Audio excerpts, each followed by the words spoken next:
When I had quit my job to start this business, was in debt, ruining my credit score, I have the credit card people calling me every day. That was only 2 years ago. And the number one thing that made me sad the entire time was always about buying a house. And I wanted to pursue my dream of starting this business, but I felt like I was sacrificing buying a house anytime soon. I wake up every day happy now and so grateful, and it was all worth it. So it's more than a house to me. It really is. It's a home. Welcome to the Fitze Is Right, where I tell you real stories about real estate deals and all the things buyers, sellers, and even agents should know about before it's too late. Today I have a special guest, Jocelynn. She is a first-time home buyer, and we are going to talk about her whole home buying process, the good, the bad, the ugly, and the things that nobody really talks about when they buy a home. Yeah. So how are you feeling now that you've been in the home and you've made a mortgage payment? Yes, that was a crazy story in itself. My mortgage got lost in the sauce, so. It did. But I didn't get a late fee. My credit's still on its way up, so we're good. But I feel good. I feel good. I feel happy. I feel like the house has a lot of character. I feel like it was really the wedding dress moment, like the right house for me. And now I look at all the other ones that we looked at, and I'm like, they have nothing on my house. What was your favorite part of the house? Like, what made you know that you wanted it? It's that outdoor sunroom thing. What was yours? The same? The The Hobbit door is cool too. The front door. Yes, it's Absolutely. like the rounded door. Oh, I love it. But I think the sunroom sold me with the stone. I just felt like it had a lot of character. Obviously, I want to renovate some things and do some things, but I wanted something that had like the foundation with the old-time Baltimore charm. And then I can do what I need to do to other parts. But that, yeah. And it's a lot of space in there that you wouldn't even expect. Yeah, it's really big. Yeah, you look from the outside and you're like, you would just never know. They really utilized every square foot of that house. So you're 24. Yes. So. Almost 25. Almost, I know, July. So when. Wow. Wow. Your realtor should know when your birthday is. Yep. Jen gets moved up on the pyramid.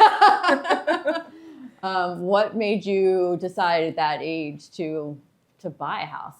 A lot of people wait. Like the average age now for a first-time home buyer is 40. Really? It is. That's insane. That can't be historical what it was, right? Like It's what getting it is older now. Yeah. I feel like I've always wanted to buy a house from a young age. Obviously, moving to America from Belgium, I saw, like we first lived with my grandparents and it was a chaotic, hectic situation. We had every person, every stray, every whatever always in this house. It was like literally Full House in real life.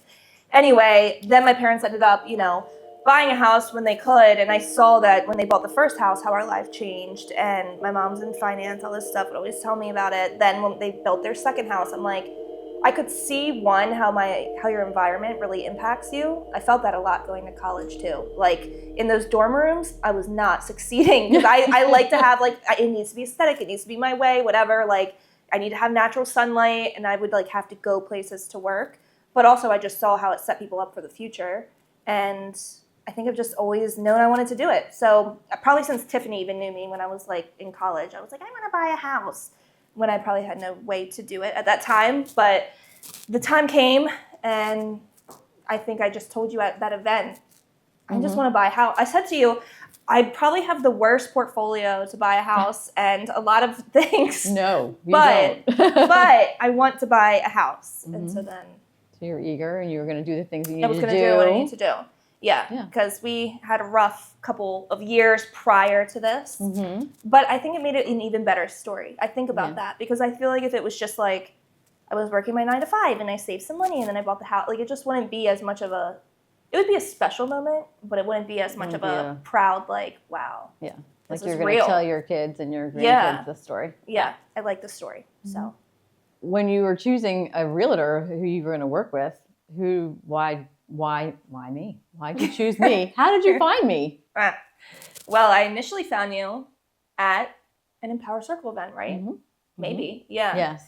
Yeah, I did a social media marketing workshop, and then there was Jen, and when we locked eyes, we just fell in love. The connection was there. And so then I started working with Jen, and we had some fun. We did her social media and stuff, and I obviously got the behind the scenes scoop of who you were and your processes and your systems, which is really cool as we were filming it.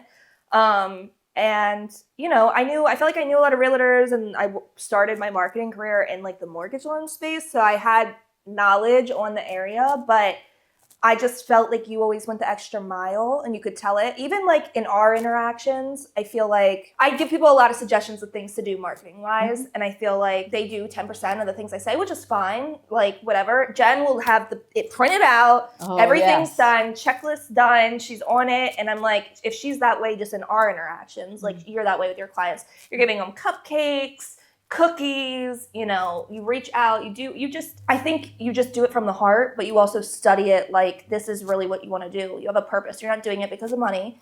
And because of that, I feel like you know the ins and outs about everything. And you never let someone make a bad decision. I'm very like quick to, like I decide I want to do something and I do it. But then sometimes you can, if I didn't have you, I probably would have bought that first house. Was like, yeah, Jen was like, as a mom, you're not buying that house. I know. I had to take my realtor hat off and put my mom hat on, and I was like, no, I'm sorry. Because I'm just like, I don't know, like I just want to buy a house. This one looks good. It's cheap. Let's get it. And she's like, I'm like, no. It's cheap for a reason. Yeah, you're not buying that house. Can you look up the crime stats, please? Yeah. So I think I said it to you, like one of our first sessions together, which is full circle. I think I was like, well, I want to buy a house one day. And when it happens, you're going to have to be my realtor. And then I felt like I was spoken into existence. Talk about manifestation, everybody. And and then I remember we would like film houses of us touring. And I was like, I feel like I'm getting closer to being mine. So then it was a full circle moment when then at that event, I was like, yep, Jen, I want to buy a house. Can you help me? And we did. Yeah. And it wasn't even that, it was only like a year from the time I said it to you initially, which at that time I was like, there'd be no freaking way I would have bought a house. I was very new into my your business career. And so time changes fast, but good story. So how many houses did we look at? 5, maybe 6? Maybe. I feel like we did like that first session before Christmas time. What happened? Oh, we wanted the one house. We wanted the one house. We put the offer in, and that was weird. Jerks. Yes, but all happened for a reason. It all happened for a reason. Yeah. Yep. We wanted this one house, which honestly it was one of the first ones we saw. I feel like I was kind of jumping at like it was a good, fine house. Yeah. But I feel like I was just like, settling. I just want to get something, settling for it. So it's like I think it all worked out perfectly. Then it was Christmas time, things got busy. My heart was broken when they like went and take my offer.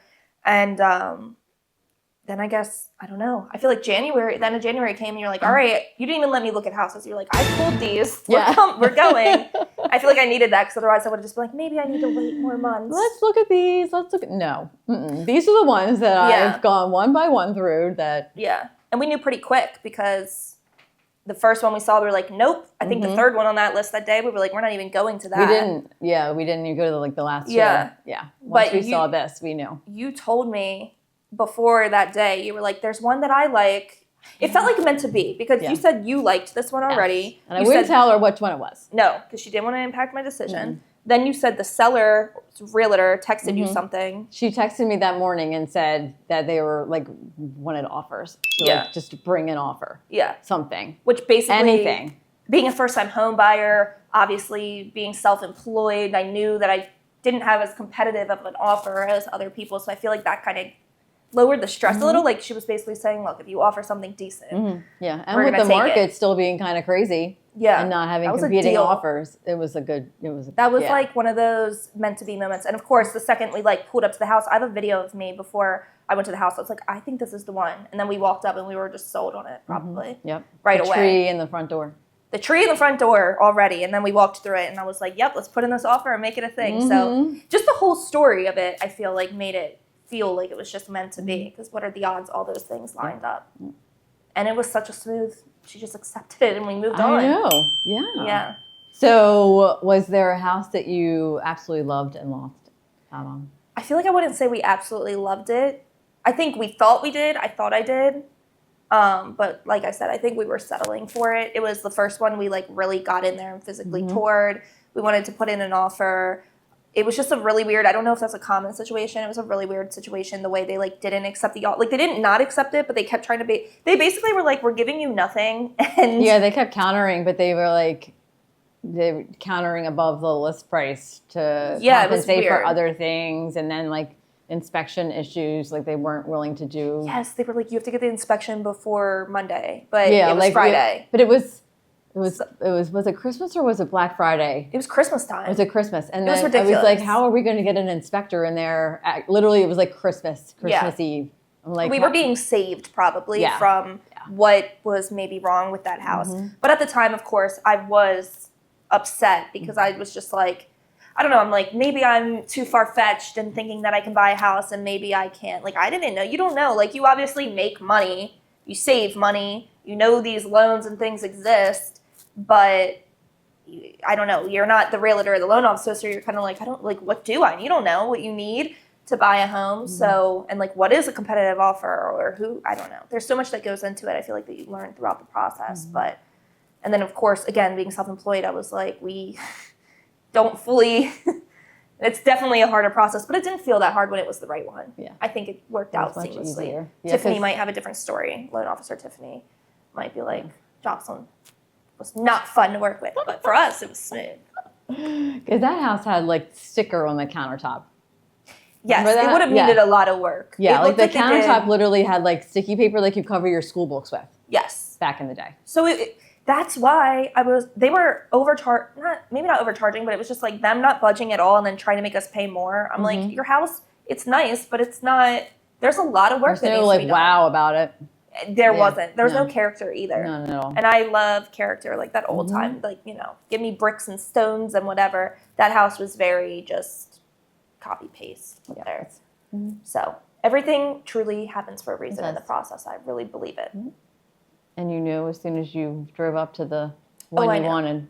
Yeah, you knew too. You knew. I had a really good feeling about it. I mean, we already said it, but yeah, I just think I didn't even have to see past the front door. We didn't even have to open the front door. I saw that sunroom area that had the beautiful stone. I saw the Hobbit-looking circular door, and I was like, this house has been built in the 1950s, but it was waiting for me in 2026. So, yeah, you know. I think you know when you know. If that house, they didn't accept my offer, you would have really been brokenhearted. I probably would have given up for like about 3 months or something and have to start over because I really liked the one. And the neighborhood, it just worked out. Yeah, it did.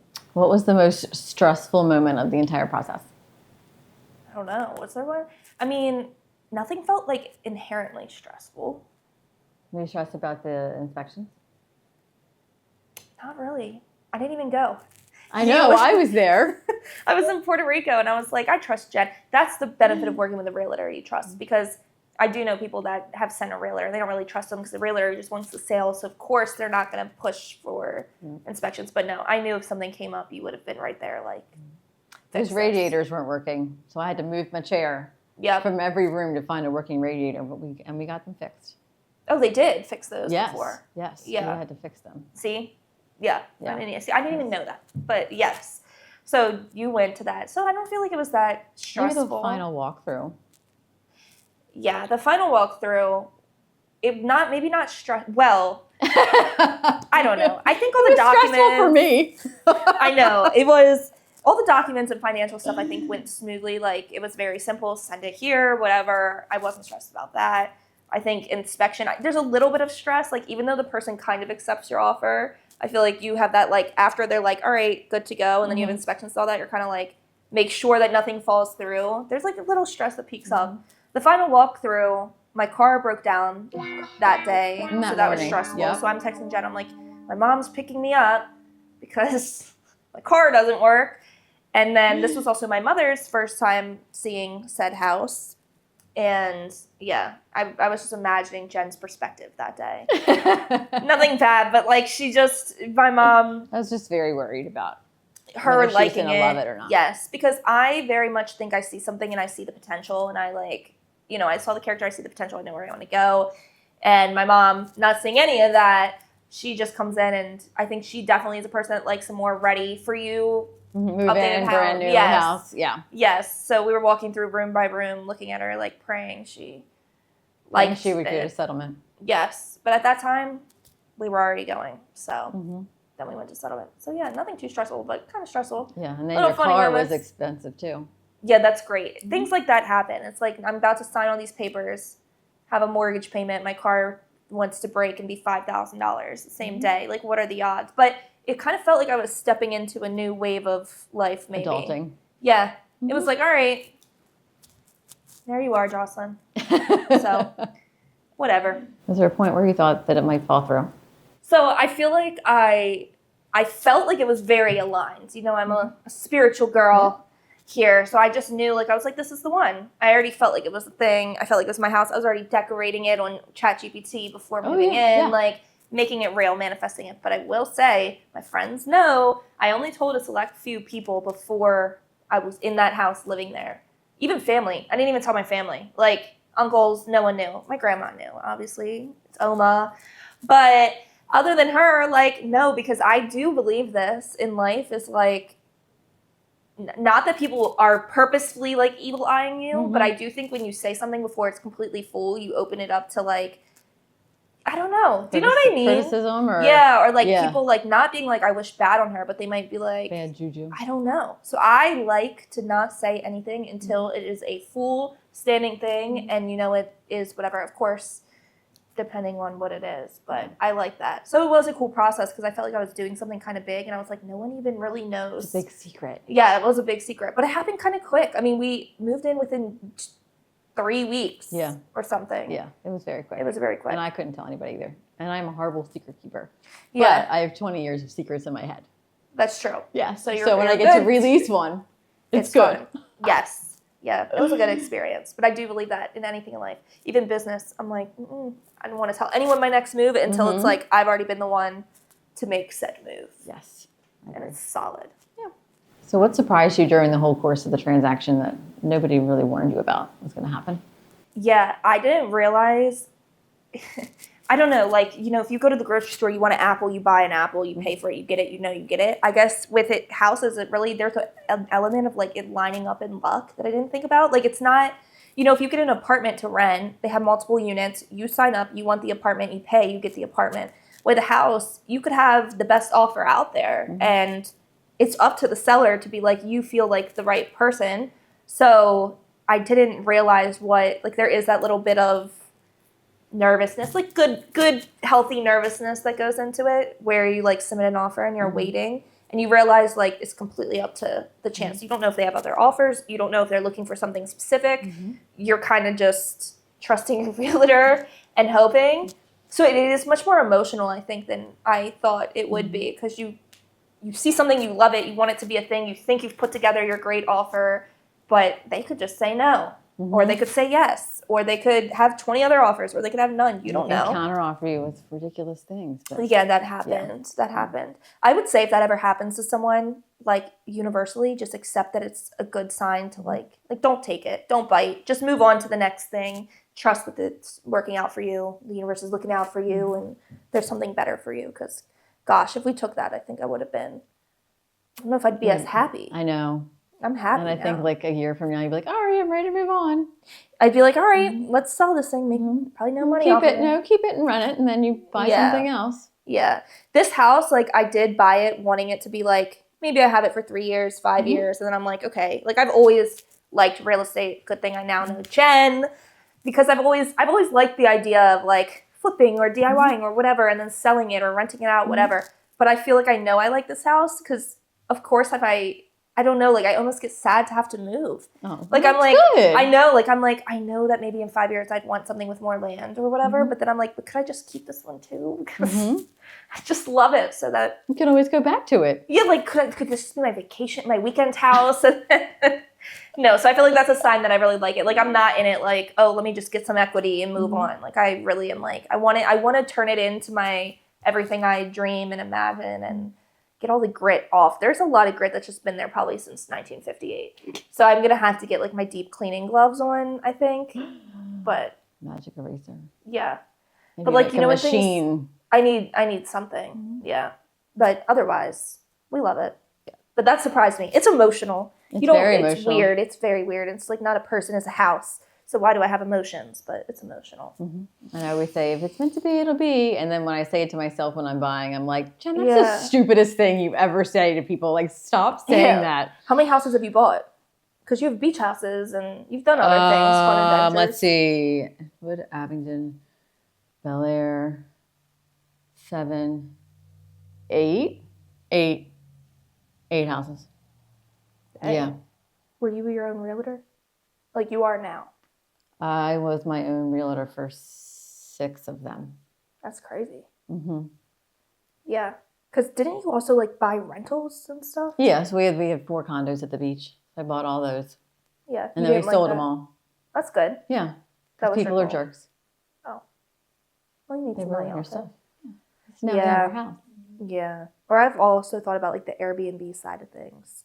And like it could be really cool. I also imagine there's a lot of things that come with that. Absolutely. So, yeah, I don't know. But I think real estate's just so exciting and the opportunities are endless. And if you can get into it in whatever way, you know. You're always going to make money. That's the best investment is real estate because it's always going up. Yeah. If you work with the right realtor.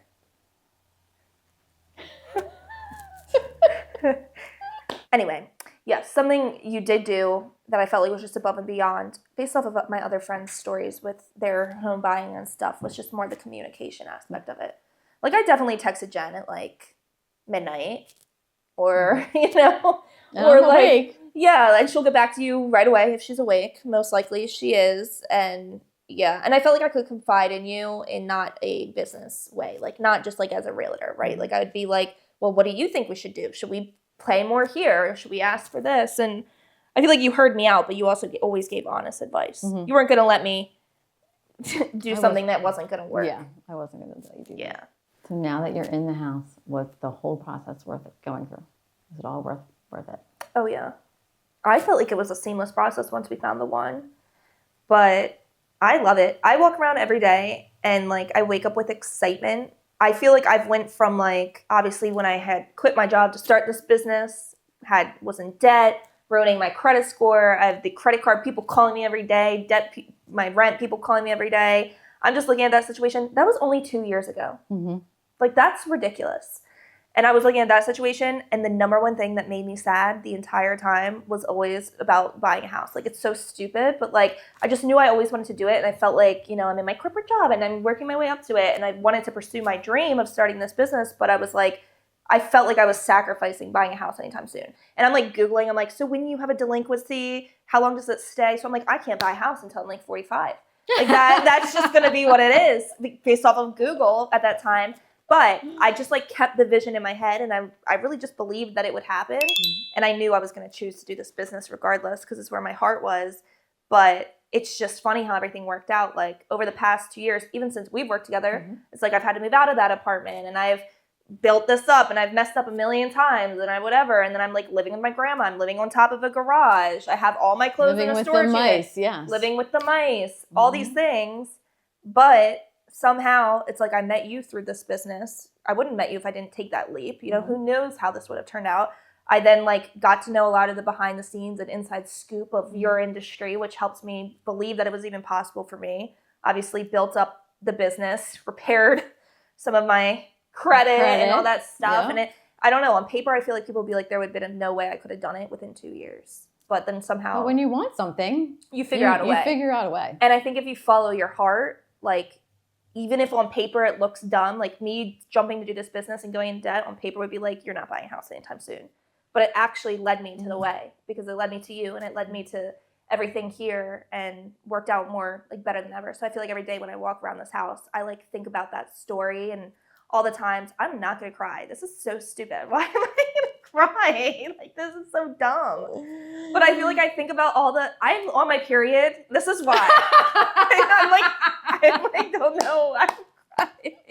Anyway, yeah. I don't know. Every day I walk through there, I think about all the times that I did cry, and this was like the hardest journey in my life, entrepreneurship, and I felt like I saw everything in my life fading away, and then I'm like, it's a representation of what you can do when you follow your heart and you like believe and you trust, you work with the right people, you trust who's around you, it can make such a difference, I think. Just following your heart, truly.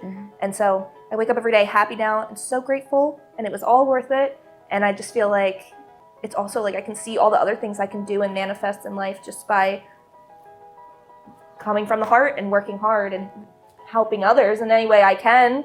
With my expertise, I feel like I can just keep building my dream life. So it's more than a house to me. It really is. Home. It's a home, yeah. And it's like such a representation of everything else. And I just knew it. When I met you at that Empower event, I was like, yep, this is how it's going to go. I'm going to work with this woman. And at the time we started working together, there would have been no effing way I would have been able to buy any type of house ever. I was like paying thousands of dollars in debt. But so what have you done to the house to personalize it so far? Okay, so how long have I been there? A couple months. Yeah, like 2.5 2 months. Yeah.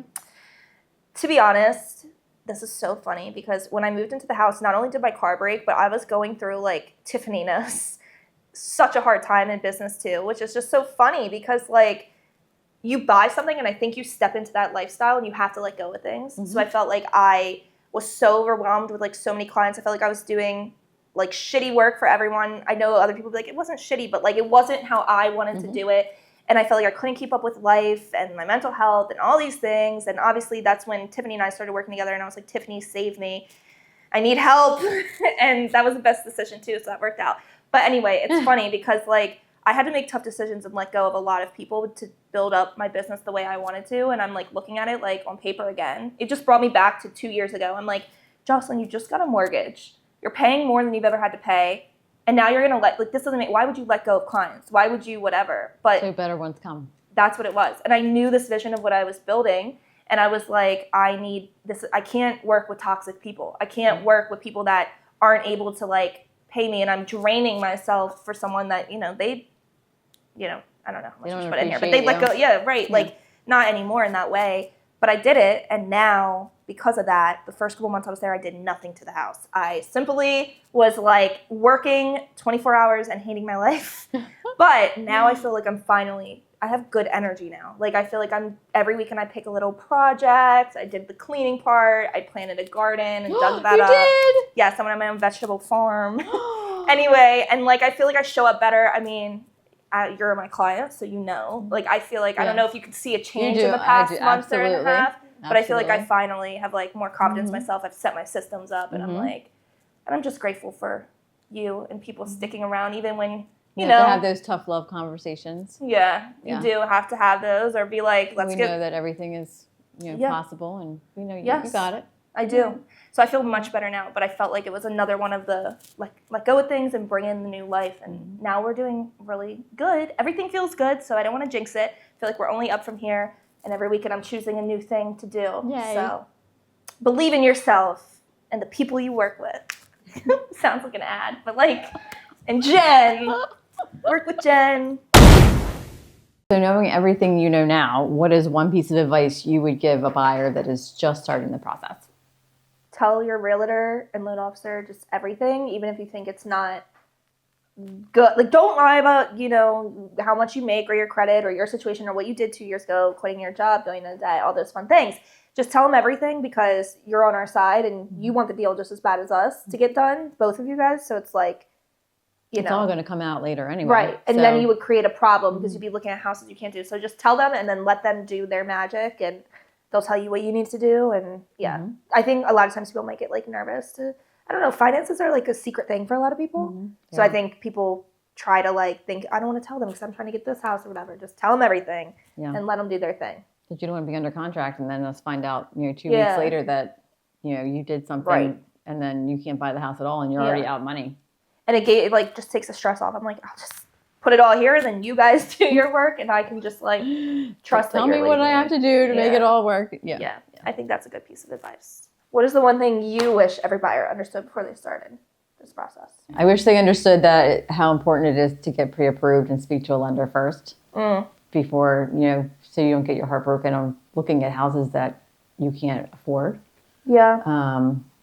And just being really upfront about finances. That's super important. And just to have patience because it could take a year or two before, you really find something that, works for you and your family or your lifestyle or, and so just don't expect it to happen super quick.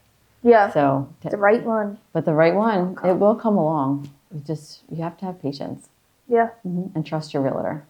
Trust your realtor. That's the big one. What do you think, obviously you're biased because you're a realtor, but what do you think is the most important quality to have in a realtor for someone looking? Communication. I agree. Absolutely. You have to have a two-way street here. Like it has to be like a back and forth. Like you have to be open and honest and blunt sometimes. But it doesn't help anybody if you hide things or don't give the full truth. So sometimes you have to tell a buyer unfortunate news. Oh, I hate that. Yeah. I hate it. Yeah. But it probably makes when you call them and say you got the house, the better. It makes it so much better. Yeah. But communication is key, and especially if you're hiding things or you've gone a week or two without talking to somebody, it just makes it all worse. Just keep the lines of communication open. Then you feel weird and you're like, I don't want to reach. Yeah, I agree too. I think it's just a realtor that will over communicate with you, which doesn't have to necessarily mean like they're calling you all the time or something. But it's just like I'm not going to call you every day. No, it's just like it feels like someone who's on your side and you can get in touch with, and they're leading the way, not someone where you're like praying this person cares, so. Now, the big reveal. You've heard this mysterious voice behind the camera. It's me. So now it's time for what your agent won't tell you, and Jen is going to let you know just the takeaway from this episode, what was really going on, the things that behind the scenes. Yeah, the behind the scenes, and what other realtors watching can really take away for transactions like this. Behind the scenes, a lot happens that clients don't know about, and I don't really try to tell them everything because I don't want to stress them out. So I don't, once it gets to a certain point, obviously I have to, but try to take care of the little fires as we go through. Like I literally have 173 things on my checklist to do. Today? Not for today. As a buyer. I can believe it. It's Jen. I would believe that buyer, for every buyer, like everything that I have to do, like I think a lot of people think that we just go and open front doors and that's it. But no, I have 173 things on my list of things to do. Calling the lender, do they have this? Calling talking to the appraiser, doing the home inspections and going through the repairs and what they will do and what they won't do and what's important to you and what, how do we have meeting in the middle and just all of the back and forth with the title company and the seller was out of state and getting him to sign everything and getting it back in time and, getting everything from your mom and just because, nobody lives together. So it's everybody's grabbing. Traveling. So it's thank God for, DocuSign and electronic signatures and stuff. But other than that, I mean, it's a lot that nobody sees or nobody even realizes. So I feel like for a journey like a first-time home buyer or whatever, like mine, I feel like you really have to take the reins and lead the person because they don't know what they're doing or whatever. So for another realtor, you have a list of 173 things. How can they start setting things like that up for themselves in systems where it's not the most chaotic process ever when they're trying to get things done and also make sure that the buyer has a good experience because that's part of it too. It is. It's you don't want to look like a hot mess. Right. So you have everything in there. It's send a note or send make a Facebook post or congratulate them or anything. It's just setting those systems up and even if you need AI to help you. But literally every little thing that you do, write it down. And that way every single transaction is the same. You treat every client the same. No matter what. Yeah. And Except if they have a dream about a tree. Yeah. If the tree's falling, you can just treat them different. No. But where should they start, Because I feel like you've had years of this where you've built up these systems. Like they just need to start by writing things down. What do they do now? And what do they feel like they should be doing? Or even go into AI and be like, hey, I need a list of things that realtors do during blah, blah, blah. And, start that as a framework. But do it consistently. Have it in I have it in my system. It's in my it just happens. It's in my dashboard, right? Yes. So it just happens. my timeline templates. Like they're just there. And then following up with them after the process too, I guess, is all part of that. All part right? of it. I have all of it. And I guess as they go, you just figure out more things to add or subtract. Every time. If I do something that isn't in my list, I add it to the list. Wow. So that I know that. Yeah. Got to be organized to be a realtor. Have to be. Ready for your rapid fire question session. I'm ready. So we had some people on social media ask these questions related to this episode. So we're just going to go rapid fire and answer them. First one. What's the worst part about buying a home? The worst part about buying. The worst part is waiting for a response on your offer. It's the absolute worst part. I agree. Emotionally, a toxic I have relationship. no patience. No. No. It should be, they should have timelines. Like, get back to you. You've had 15 minutes. Yeah. Like, you give me an answer. Everyone's on their phone nowadays. You see it. Right? Next one. One word to describe closing day. Exciting. Stressful. Nervous. It could be both. It's all of it. Yeah. There's so many different emotions. I agree. But I'd say exciting. Yeah. I mean, the day you get the key is pretty cool. It's very, What's something you'd change about the home buying process, do you think? Oh, what could I change? I guess the only thing I would really change is the market.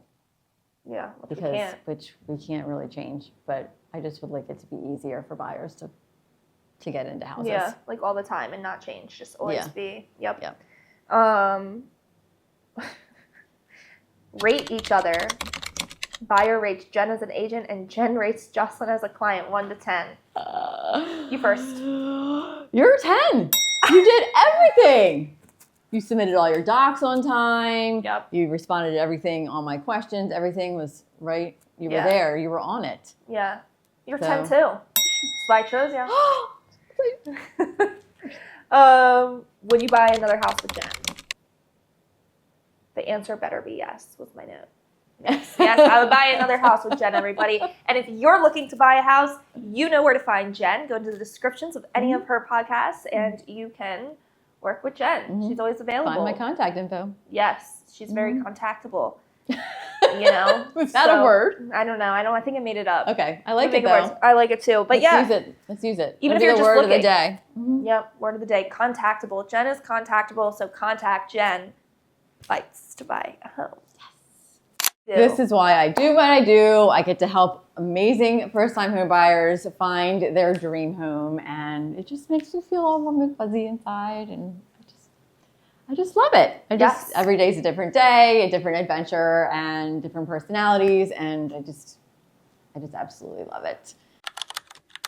On the next episode, we are going to be talking about the worst home inspections, and I'm going to be answering some questions that a lot of you had on social media about a previous episode that we did in regards to inspection fails.